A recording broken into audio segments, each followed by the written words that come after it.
नमस्कार, मैं हूं ब्रिज द्विवेदी। कमोडिटीज के इस खास शो मंडी मास्टर में आप सभी का स्वागत है। कमोडिटी मार्केट खुल चुका है। आज के बाजार में कमोडिटीज में कहां दांव लगाया जा सकता है, किस कमोडिटी में खरीदारी की जा सकती है, किस में बिकवाली, इन सभी मुद्दों पर शो के दौरान बात करेंगे और एक्सपर्ट से राय भी लेंगे। आज भाविक सर के पास चलते हैं। भाविक सर, आपका बहुत बहुत स्वागत है द बोनस में।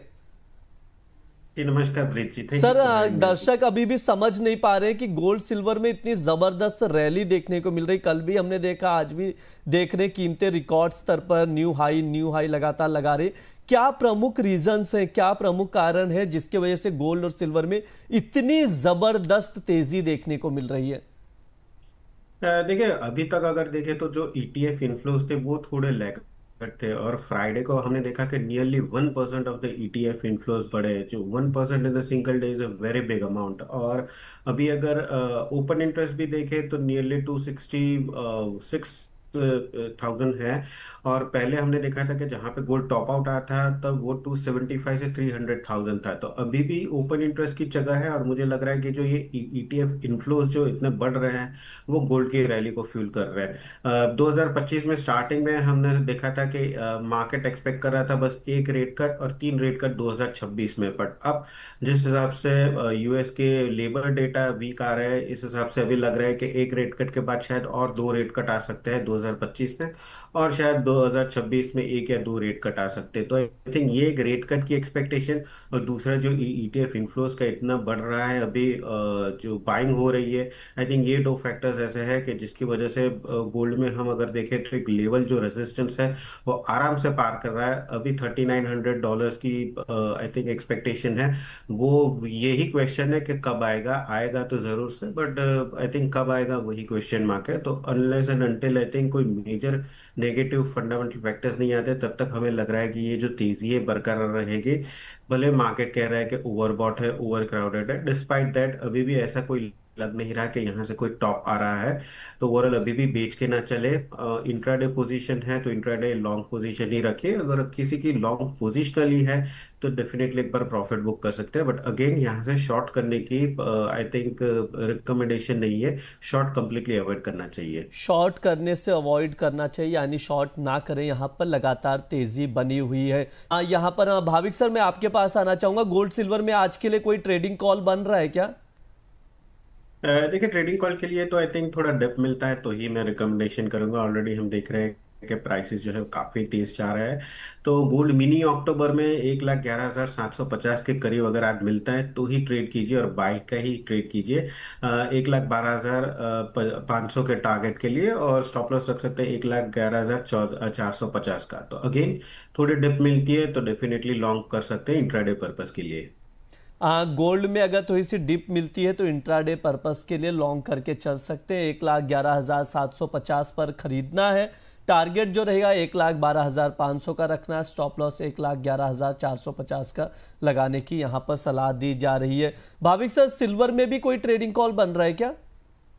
हाँ, सिल्वर में भी अगेन अगर देखें तो गोल्ड के कंपैरेटिवली काफी स्ट्रांग परफॉर्म कर रहा है। जैसे तरुण जी ने भी बताया, मुझे भी लग रहा है कि $45 जो है वो आई थिंक नेक्स्ट रेजिस्टेंस या अपने हर्डल बोल सकते हैं। और अगर 45 ब्रेक करता है तो शायद 4850 और नया ऑल टाइम हाई भी आ सकता है। तो ओवरऑल स्ट्रेंथ जो है वो चांदी में काफी स्ट्रांग लग रही है।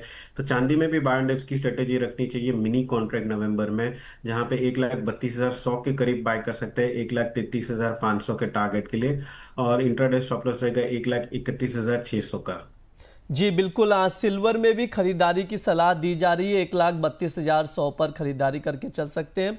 टारगेट जो रखना है 1,33,500 का रखना है। स्टॉप लॉस 1,31,600 का रखने की यहाँ पर सलाह दी जा रही। तरुण सर, लेकिन उससे पहले मैं चाहूंगा एक बार स्क्रीन पर शो कर दिया जाए गोल्ड सिल्वर के टारगेट्स दिए जा रहे हैं। भाविक सर, मैं आपके पास आना चाहूंगा। अभी हम लोग देख रहे हैं, यूबीएस की रिपोर्ट्स भी देख रहे थे। 2025 के अंत तक $3,800 तक जाने की संभावना दिख रही। 2026 के मध्य तक देखें तो $3,900 जाने की संभावना दिख रही। जेफरीज ने कहा है कि लंबी अवधि में $6,600 दिखाई देगा। लगातार सर टारगेट दिए जा रहे हैं। गोल्डमैन सैक्स ने कहा है कि $5,000 तक जाता हुआ गोल्ड के प्राइजेस दिखाई देंगे। सर, इन टारगेट्स को आप कैसे देख रहे हैं भाविक सर? देखिए, $100 तो मुझे भी लग रहा है कि नज़दीक में आ सकता है। आई थिंक 4,000 एक राउंड फिगर है जो शायद नेक्स्ट ईयर के एंड में आ सकता है, और मुझे लग रहा है कि करेक्शन ज़्यादा बड़ा नहीं होगा, क्योंकि अभी भी सेंट्रल बैंक है वो वेट कर रही है बाइंग के लिए। आई थिंक एक नंबर जो आ रहे हैं वो आई थिंक चाइना के हैं। चाइना जो बाय कर रहा है गोल्ड वो क्लियरली डिस्क्लोज नहीं कर रहा है, क्योंकि I think of the market ऐसा आ रहा है कि चाइना ने ज़्यादा बाय किया है गोल्ड, और अगर वो डिस्क्लोज करेंगे तो प्राइसेस और बढ़ सकती है। हाँ और एक बड़ा हेज फंड है। जी हाँ जी। जी सर। हाँ सर, सवाल भी आ रहे हैं, मैं आपसे जवाब चाहूँगा। भाविक सर आपसे जवाब चाहूँगा। दिलीप कुमार जी का सवाल है सिल्वर को लेकर। 1,30,000 तक तो सिल्वर आ गया है।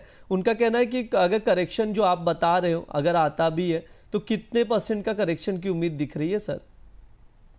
देखिए, करेक्शन भी अगर आता है तो मुझे लग रहा है प्रॉफिट टेकिंग होगी, पुल बैक ही होगी, और वो भी ज्यादा नहीं लग रहा है। मैक्सिमम अगर यहाँ से अभी फिलहाल एक वीक के लिए भी मैं अगर देखूँ तो 1,30,000 से 1,19,000, 29,500 तक ही लग रहा है। तो मैक्सिमम अभी 3,500-4,000 का ही लग रहा है अभी करेक्शन अगर आता है तो। जी बिल्कुल, बहुत कम जो करेक्शन है, एकदम माइन्यूट लेवल पे करेक्शन की उम्मीद यहाँ पर निकल कर आ रही है। तरुण शायद तरुण सर तक मेरी आवाज़ नहीं जा पा रही। भाविक सर मैं आपसे जवाब ले लेता हूँ इस पर। तनु जी का सवाल है, गोल्ड सिल्वर ईटीएफ को लेकर उनका सवाल आ रहा है, क्या अभी बाय किया जा सकता है?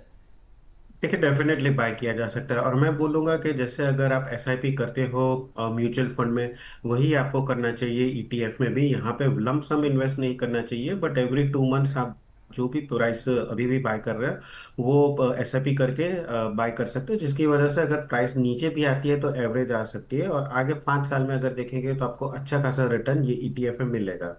मतलब निवेश करके चल सकते हैं ईटीएफ, ये कहना चाह रहे हैं सर? जी, निवेश करके चल सकते हैं डेफिनेटली। निवेश अगर लंबी अवधि के नज़रिए से आप लोगों को करना है तो गोल्ड ईटीएफ, सिल्वर ईटीएफ में इन्वेस्टमेंट कुछ हद तक बेहतर है। जो सर की राय है उसके अकॉर्डिंग आप लोग देख सकते हैं। भाविक सर, आर्यन जैन जी का सवाल है, इन्होंने भी सिल्वर बेच कर रखा है 1,25,000 पर। देखिए, अगेन जैसे तरुण जी भी बता रहे हैं और मैं भी बोल रहा हूँ कि आई थिंक यहाँ से अभी भी जो मोमेंटम है वो काफ़ी स्ट्रांग है। तो एक बार अगर 1,31,300 के करीब आता है तो आपकी पोजीशन निकल जाइए, क्योंकि ये अभी भी लग रहा है कि स्ट्रांग मोमेंटम है, ऊपर ही जाएगा। जी बिल्कुल, स्ट्रांग मूवमेंट है, ऊपर ही जाएगा। तरुण, एक कमेंट आया है आपके लिए तरुण सर, रश्मि जैन जी का। थैंक यू सर, आपने लास्ट शो में लॉस में जो बताया था कवर हो गया है। होल्ड करने का जो सजेशंस दिया था, एडवाइस दिया था, उससे मेरा लॉस रिकवर हो गया है। तो बहुत बहुत शुक्रिया तरुण सर, आपको शुक्रिया कर रही हैं Rashmi ji. Thanks a lot, so nice of you ma'am. Bhavik sir मैं आपके पास आना चाहूंगा। अब थोड़ा सा एनर्जी मार्केट की ओर भी रुक कर लेते हैं। ये गोल्ड सिल्वर पर हम लोग बातचीत कंटिन्यू रखेंगे। लगातार सवाल आ रहे हैं दर्शकों के, उसके जवाब लिए जाएंगे, लेकिन उससे पहले मैं क्रूड और WTI क्रूड, ब्रेंट क्रूड पर देखें तो नरमी यहाँ पर दिख रही है। आधे % से ज़्यादा की कमजोरी नजर आ रही है। MCX पर भी सेम शो कर रहा है, लाल निशान में कारोबार करता हुआ नजर आ रहा है। भाविक सर क्या राय रखते हैं क्रूड ऑयल को लेकर आप? यानी क्रूड ऑयल में मुझे लग रहा है अभी भी थोड़ी जो वीकनेस है वो कंटिन्यू रह सकती है। जो फेड के रेट कट का यूफोरिया था, पॉजिटिव था, वो चला चुका है। रशिया यूक्रेन के एक दूसरे का ड्रोन अटैक है, और पेट्रोलियम इंडस्ट्री पे ड्रोन कर रहे हैं, उसके ऊपर भी कोई असर नहीं हो रहा है। अब मार्केट देख रहा है कि शायद सप्लाई गलत हो सकता है। ओपेक प्लस ने जो प्रोडक्शन कैप जो कम किए हैं, और दूसरा इराक और कुर्दिस्तान का जो पाइपलाइन है वो वापस शुरू होने वाला है, तो एटलीस्ट उससे 2,75,000 बैरल्स पर डे है वो मार्केट में और ऑयल आएगा। और इराक भी जो है वो अपना प्रोडक्शन और बढ़ा रहा है। तो आई थिंक इसकी वजह से मुझे लग रहा है कि कहीं ना कहीं आगे जाके प्राइसेस जो है वो कम हो सकते हैं।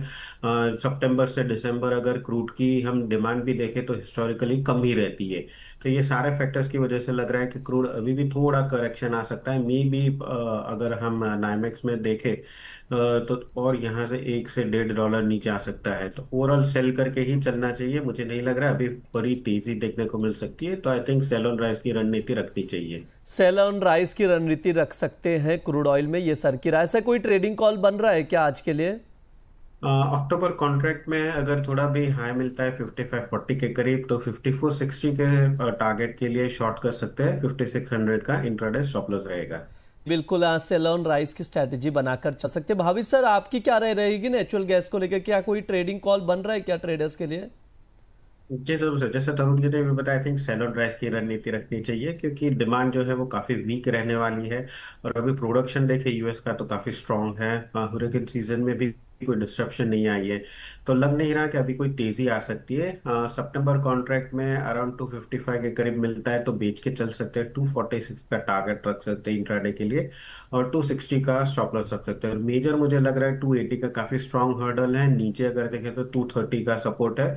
तो एक्सपेक्टेड है कि 280 से 230 की जो रेंज है उसी में ट्रेड करेगा, बट बायस अभी भी डाउन साइड ही लग रही है, बेरिश लग रही है। जी बिल्कुल, नेचुरल गैस में ऊपरी स्तरों पर बेचकर चल सकते हैं। 255 पर बेचना है, 246 के टारगेट के लिए 260 का स्टॉप लॉस लगाने की सलाह दी जा रही है। भाविक सर, अब बेस मेटल्स की ओर भी बात कर लेते हैं। कॉपर, जिंक, लेड, एल्युमिनियम, तमाम बेस मेटल्स है इस वक्त स्क्रीन पर शो भी किए जा रहे हैं। आप लोग प्राइजेस भी देख सकते हैं जो व्यूवर्स है। सर, आज किस बेस मेटल्स में दाव लगाकर चल सकते हैं व्यूवर्स? देखिए कॉपर काफी स्ट्रांग लग रहा है। आई थिंक कॉपर और जिंक आज अगर देखें तो सारे काफी सारे कंट्रीज के पीएमआई मैन्युफैक्चरिंग नंबर्स भी आने वाले हैं, तो वो थोड़े इफेक्ट करेंगे। और डॉलर इंडेक्स भी अभी थोड़ा वीक है, जो पॉजिटिव है। और कॉपर के अगर देखें तो जो माइन है वो भी रीस्टार्ट होने में थोड़ा देरी लग सकती है, जिसकी वजह से एक्सपेक्टेशन है कि सितंबर में कॉपर का जो प्रोडक्शन एटलीस्ट फ्रॉम चिली वो थोड़ा कम रह सकता है, जो एक फैक्टर पॉजिटिव है कॉपर के लिए। तो आई थिंक कॉपर मेरा सबसे बड़ा पिक रहेगा इंट्राडे। 905 के करीब अगर मिलता है तो बाय कर सकते हैं 912 के टारगेट के लिए, और स्टॉप लॉस रहेगा 900 का। तो इंट्राडे आई थिंक सारे बेस मेटल में कॉपर मेरी टॉप पिक रहेगी। जी बिल्कुल, कॉपर में खरीदारी की सलाह दी जा रही है। 912 के टारगेट के लिए 905 पर खरीद कर आप लोग चल सकते हैं। तरुण सर, अविक सर, आपकी ओर से डिस्क्लेमर। जी, जो भी मैंने व्यू शेयर किए मेरे क्लाइंट्स को शेयर किए, उनकी पोजीशन हो सकती है। मेरे पर्सनल पोर्टफोलियो में कोई कमोडिटी की पोजीशन नहीं है। बहुत बहुत शुक्रिया भाविक सर आज की चर्चा में जुड़ने के लिए। तरुण सर, आपका भी बहुत बहुत धन्यवाद आज की चर्चा में जुड़ने के लिए। Thank you. ये हमारा मंडी मास्टर शो है। इस दौरान बुलियन मार्केट, एनर्जी मार्केट और बेस मेटल्स पे विस्तार से बातचीत की जाती है। ट्रेडिंग कॉल्स दिए जाते हैं, फंडामेंटल्स बताए जाते हैं। अगर आप लोगों के कोई भी सवाल हो तो Monday to Friday the bonus के साथ मॉर्निंग में 9:30 जुड़िए। कमेंट बॉक्स में सवाल पूछिए, एक्सपर्ट से राय ली जाएगी। आप लोग लगातार द बोनस के साथ बने रहे, चैनल को सब्सक्राइब करें, वीडियोस को शेयर करें। धन्यवाद।